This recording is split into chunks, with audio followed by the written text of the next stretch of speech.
Voilà 12 ans que la talentueuse Amy Winehouse nous a quittés.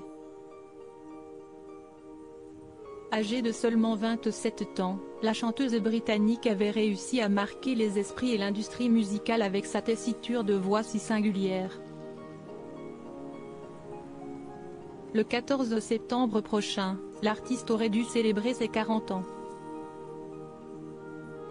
Encore bouleversés par sa disparition brutale, ses parents ont souhaité honorer cet anniversaire symbolique en publiant un livre, disponible le 29 août prochain chez HarperCollins, et auquel le magazine People a eu accès. Alors qu'un biopic devrait bientôt voir le jour, cet ouvrage sous forme d'un journal intime est intitulé Amy Winehouse, Inner World et renferme de nombreux clichés intimes de l'interprète de Back in Black, de son enfance à l'apogée de sa carrière. Truffé de lettres et de poèmes manuscrits, ce livre-hommage fait plonger le lecteur dans l'univers artistique de la chanteuse disparue en juillet 2011 à la suite d'une intoxication alcoolique accidentelle. Ses proches prennent aussi la plume. Nous avons toujours voulu que le monde connaisse la vraie Amy, d'où elle venait et ce qui la faisait vibrer, a déclaré son père, Mitch Winehouse, à People. C'était une amie loyale et généreuse. Elle aidait tout le monde. C'était un être humain merveilleux qui voyait ce qu'il y avait de mieux en chacun, a-t-il poursuivi.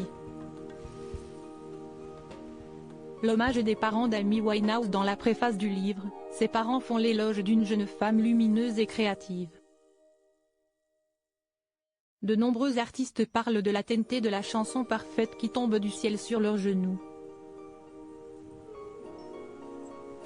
Pour Amy, les chansons semblaient venir facilement, se souviennent-ils avec admiration.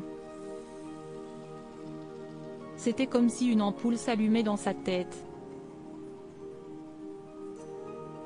Elle disparaissait dans un endroit calme pendant un certain temps et composait quelques accords.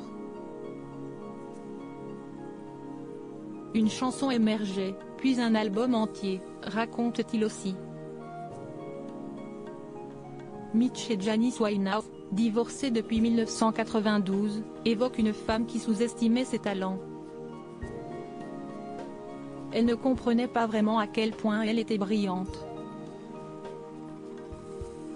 Lors d'une interview, elle a déclaré à propos de Janice, « Je pensais que tout le monde savait chanter, jusqu'à ce que j'entendais ma mère », écrivent-ils aussi.